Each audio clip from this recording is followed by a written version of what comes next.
Today, let us celebrate the demise of the Atlanta Hawks. And you can't say I didn't warn you, because right here on the video report before the start of the playoffs, I told you I just never have understood when coaches go ahead and rest players with extensive time left in the regular season because they've already wrapped up the division crown or the conference title in this particular situation or a particular playoff seed. I understand resting key players late in the regular season, giving them a couple of days, a couple of games off. But basically, when you're the Atlanta Hawks and you throw up your hands with 3 weeks to go in the regular season, that to me, as I've told you before, that's like taking a great race car with a top-notch engine, taking that engine out, putting it in mothballs for 4 weeks, then putting it back in and expecting everything to be hunky-dory and 100% effective. It just doesn't work that way. The other thing you saw with the Hawks, and it had nothing to do with Kyle Korver's injury. Listen, Korver can't get his own shot.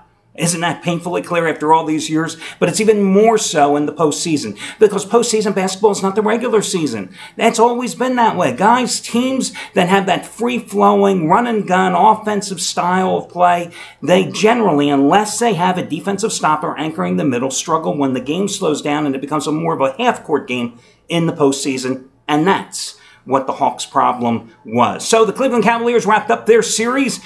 I, of course, gave you the Cavaliers yesterday. I also gave you a winner on the Detroit Tigers yesterday and gave you a winner on the Minnesota Twins yesterday. 3-0 sweep with my free plays. And I'm going to give you a play here on game number 5 with Houston and Golden State in just a moment. Hey, quick props going out to Brad Wilton. He was the half-price play of the day yesterday.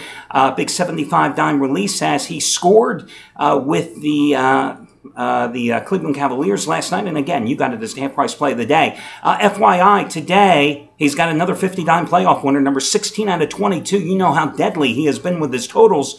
Golden State, Houston, you're over-under. 15-6 playoff run with 50-dimers, including the Rockets side in Game 4, the under in Game 3 of this particular series. You get it for $9. Save $90 in the process by using coupon code BRAD, B-R-A-D. And then Scott Delaney, last night, you got a 60-dime total winner on the Hawks Cavaliers over. You got it for just $9. Well, today, 69 Western Conference Lock of the Year. Your Warriors Rockets side. Just as strong as his 50-dime winner on 60-dime winner on Golden State in game number 3. Even stronger than those 50 and 40-dime plays on the Cavs Hawks under on Friday and the Warriors Rockets under last Thursday that you got for just $9. It's another 50-dime max wager play. Remember, 50-dime plays are higher. Scott Delaney has made $10 bettors over $36,000. The past 4 years combined. It's the half-price play of the day simply by using coupon code SCOTT. And the special savings continue today. You can save $125 off the purchase price of any 30-day Handicappers package simply by using coupon code SAVE125. SAVE125. Okay, listen. I've said this repeatedly as well here in the postseason. Every team in a best-of-7 series, when it has its back up to the wall, down 2-0, down 3-1, has that one last, hey, we're going to have our backs against the wall, that one last great gasp. Sometimes they succeed. Sometimes they lose a heartbreaker. When they lose a heartbreaker, like the Hawks did in game number 3, generally you can just throw them out the window in game number 4. That's why I told you the only way to play last night was Cleveland, because the Hawks had their best shot, they took that shot, and they came up short. They had nothing left. Now, the Houston Rockets in game number 3 laid an egg, right?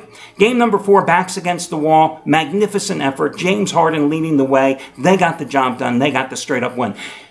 It's been an interesting series, to say the least, especially in Game 1 and 2 at Oracle Arena, because in Game 1, you had the Warriors down by double digits and then rallying for the win, failing to cover in a 4-point margin of victory. Then you had the Rockets trailing by double digits early in game number 2, coming back, James Harden with the ball, unable to get away off a potential game-winning shot. They lose by 1. But you have the Warriors here knowing Cavaliers have already wrapped up the postseason. They're done. They're waiting. They're rested. You don't want to go back to Houston. You want to get this series over. But is that good enough reason to cover the 10.5 points? Hey, listen, I'm going to be honest with you. This series has been damn tough, okay? All I know is you got a Warriors team that's 6-1 at home in the playoffs. You've got a Warriors team that's 45-3 straight up at home at Oracle Arena, and a Warriors team that failed to cover the first 2 games in this series. I say the law of averages catches up, and the Warriors get the job done tonight and cover the 10 to 10.5 point number. That'll do it, guys. Best of luck to you all, and I'll catch you again tomorrow when we do this one more time.